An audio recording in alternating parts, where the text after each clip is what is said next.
Hello, everyone, and welcome to the tavern.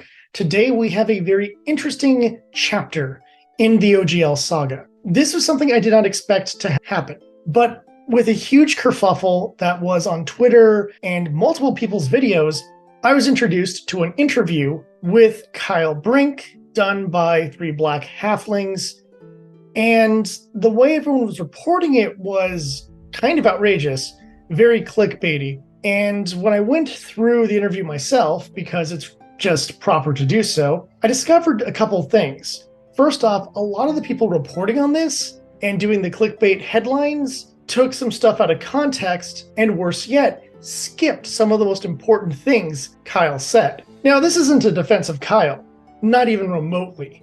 In fact, if anything, his PR skills are terrible. This interview has only hardened the resolve of those who want to fight Wizards of the Coast. It almost feels like the answers were so poorly chosen that Wizards was trying to make Brink some sort of fall guy or patsy. I don't know. It's bizarre. So let's take a look at the madness that is this interview, because when you break down some of the things that were said, it really helps shine a light on the mentality of your Wizards employee. And if anything, gives those of us who are on the edge of sticking with D&D or moving on to another game much more reason to move on. In fact, by the end of this interview, I kind of felt ashamed that I've owned D&D books. I'm not doing hyperbole here, because of the things he said and the flippant attitude that he seemed to have towards the customer base. But that's enough preamble. Let's break this down.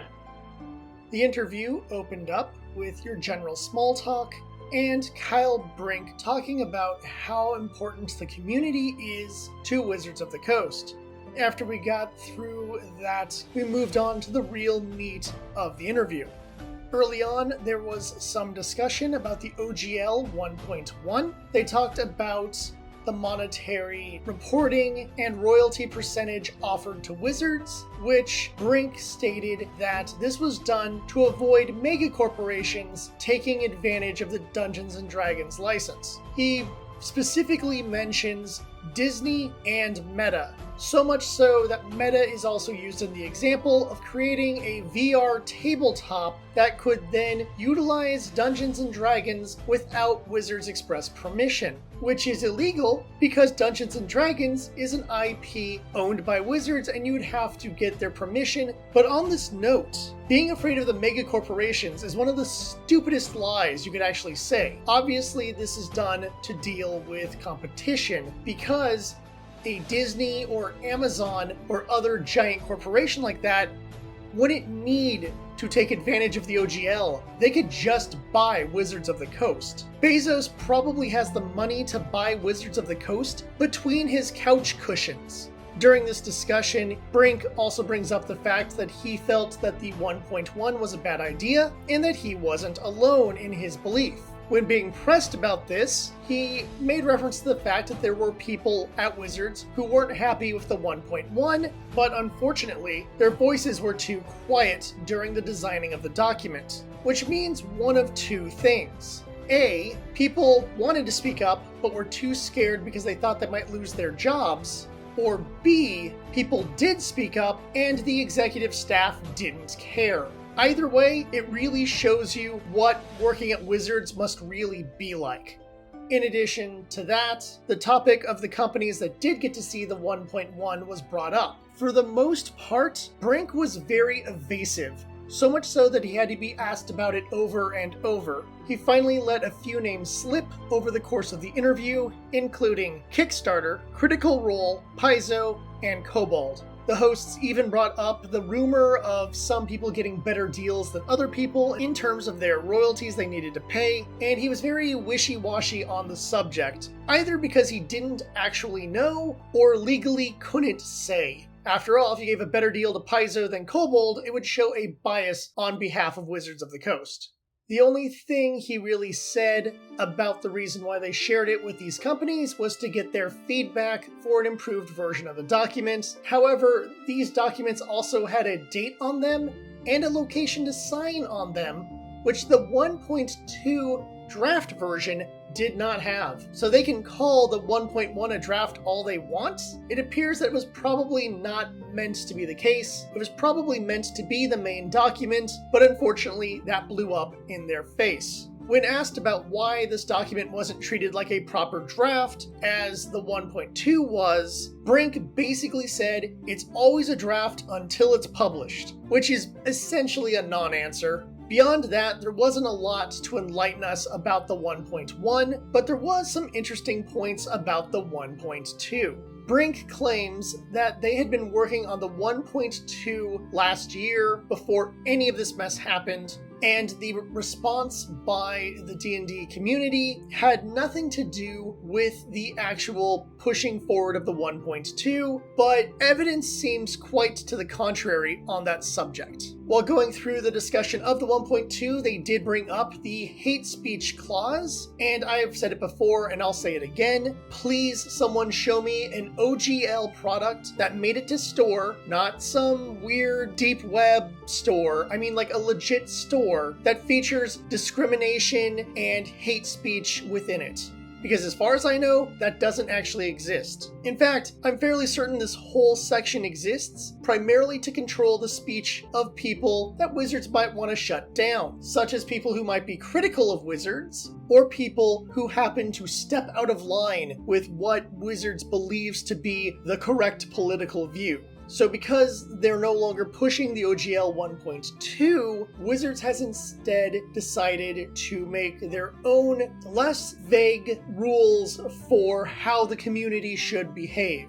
And according to Brink, they believe that the community will police itself. Because nothing brings a community closer together like fearing that someone will turn you in for wrongthink. From there, they moved into discussing the system resource document and how moving it to the Creative Commons was their way of dealing with this whole problem and as a way of apologizing for the decisions they had made, which we already knew. More importantly, it was brought up that the new aspects of 1D&D will be added to the system resource document. In other words, whatever new gameplay stuff they create for Dungeons & Dragons will be in the Creative Commons, and there are no plans for an OGL. Speaking of 1D&D, Brink brought up that it's not supposed to be a replacement for 5th edition. Instead, they're viewing it like a revised version. He said thinking of it as a 5.5 or a 6th edition is technically wrong, which makes no sense whatsoever. A revised 5th edition is essentially a 5.5. And if you don't want to call it that, call it 5th edition revised. This 1D&D moniker is just kind of dumb, and I don't think anyone really likes it. It's not supposed to be a replacement for Dungeons & Dragons as a whole. It's supposed to be supplementary? I'm not quite sure. He was relatively vague about this, and I think we're not going to really know for sure what the real plan is for 1D&D until it comes out next year, if anyone even cares at that point. While discussing 1D&D, the interviewers did bring up the question of the rumors that 1D&D would be primarily a digital game. Brink claimed that they will still be making books, and it's not a replacement. It functions as an alternate way to play the game. You can choose to get the books and play with friends at the table, or you can do everything online. Kind of how things have been set up with 5th edition. The interviewers also offered a series of interesting questions based on the accounts of former employees of Wizards and various people they know behind the scenes who talk about Wizards not being a safe work environment. The first thing Kyle Brink did was defend himself, saying that he doesn't do anything like that or tolerate anything like that within his group, and referred to the fact that they do have a policy about these kinds of things, but the different people in leadership roles can work with the policy any way they want, which seems like a way of sidestepping the question, and also shows how lax the executive staff seems to take the rules about treating their employees like humans. And of course, he brings up how important the community is and how everyone should treat each other with respect, yada yada, the same lines we've heard 100 times. The big thing is, when you get to the 47-minute mark, things get a little out of hand. You have the question of diverse people in positions of leadership, which led to that typical evil cis white males talking point that oftentimes comes off as lip service for the diverse group the representative is talking to at the moment. Brink does bring up how there are people of diverse statuses that are working their way through the corporate ladder, earning renown for their skills, abilities, and knowledge, so that when they finally make it up to the top ranks, they will be respected by the whole group and not just be seen as their diversity checkbox. This led to the quote that caused all the controversy in the first place about how white people need to leave. However, the big problem with how everyone is reporting this is that it is completely out of context. When he is talking about this and how white guys need to leave, he was talking about the executive staff, that they have mostly white people in those positions, and how moving them out and moving in new diverse people would make the company better. Kyle, you're free to quit anytime you want. Maybe a diverse person will take your position. Who knows? I do want to point out, however, this is one of the dumbest things to say. Being the white male executive guy saying, oh, white male executives are bad, is not just hypocritical because you have that job and could easily vacate it, but it's also really stupid because it goes and offends a huge chunk of your audience. As seen by the over-reporting of white people get out of D&D, it definitely upset enough people, and by having people take stuff out of context, it makes things even worse. The interview closed on some very interesting questions about how no one in the community trusts wizards anymore.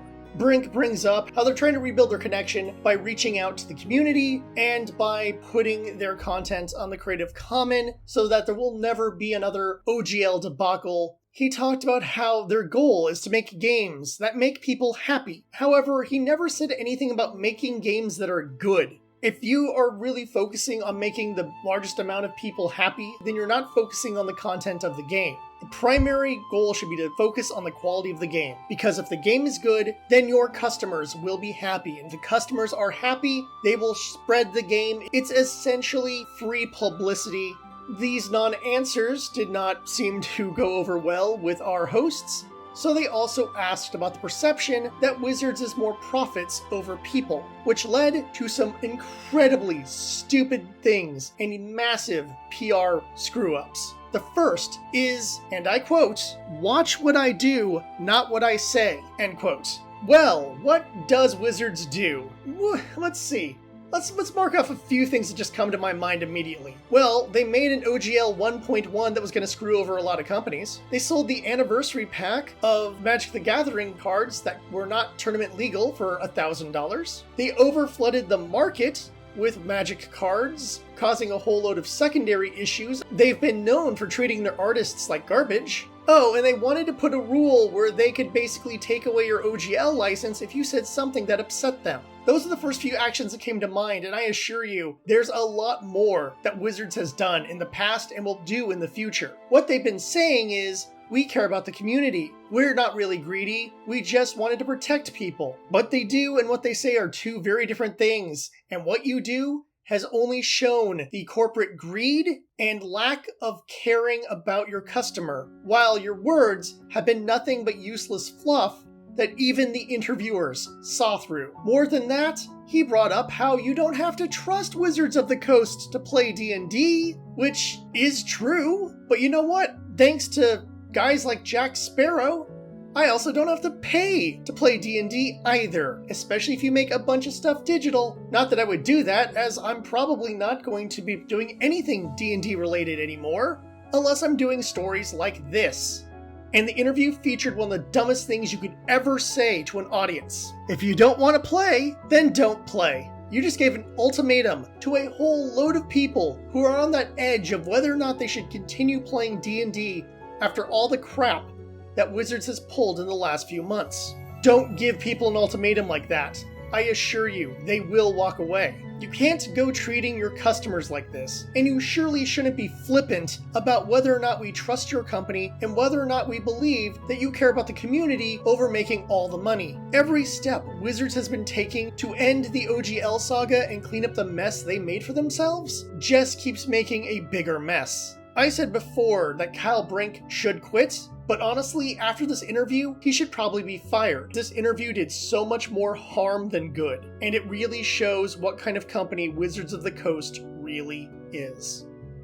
I hope this has helped clear things up with the interview. However, one thing a lot of people are skipping is that in the video, They have a discussion after the interview about their feelings on the interview. And this is where you really start to see where the Three Black Halflings channel stands on everything that occurred. They talked about how he gave the right answers, but not the answers that felt natural or real, but just I'm reading off a piece of paper that says these are the answers I'm supposed to give people. Not only that, but they also pointed out how evasive he was on many subjects, so he could give a pre-programmed response rather than actually having to talk off the cuff or discuss sensitive material that he's probably not allowed to talk about or doesn't want to talk about. In addition to that, they felt a lot of frustration with this interview where they had only a limited amount of time and really had to pick and choose the questions they were going to ask. Worse yet, they also didn't get the answers they really wanted most of the time and couldn't really do the follow-ups because they could tell that Brink was not being cooperative in this interview process. What should also be noted is that they provided the questions ahead of time. So Brink and the PR staff had a chance to prepare for this. And those were the answers he gave. This isn't off the cuff. This is planned. And here is the results. That says a lot about how Wizards views the public when it comes to Dungeons and Dragons. Finally, the hosts also brought up how they don't trust Wizards of the Coast anymore. I don't blame them. That anything that Wizards says they know is always going to have a little bit of a spin in order to protect the company, and that the answers they're looking for aren't likely to ever come from an executive of the company and will likely come from former employees, as a lot of information about the company has come out that way. Not only that, but they've also decided to cut down their D&D material and start introducing new games into the rotation. When your hosts declare after an interview that they're basically stepping away from your company and your product, you screwed up the interview. I don't know these people personally, nor have I ever watched any of their other videos. So for all I know, this is a front, but as far as I can tell, they seemed very genuine in their frustration and annoyance with this whole mess. Let me know what you think about Brink and his answers, because I can't imagine I'm alone in thinking that this guy completely botched what should have been a PR layup. Beyond that, if you can like and subscribe, that would really help me a lot and I would really appreciate it. More than that, if you can share this video so that my voice can get out there to more people and so people can have a better understanding of what this interview was and why it was such a mess, that would be great. Thank you for watching, and I really hope this has enlightened your views on the whole insane Dungeons and Dragons saga that we've been going through for the last couple months. And until next time, I'm the Dapper Bard, and I'll see you at the tavern.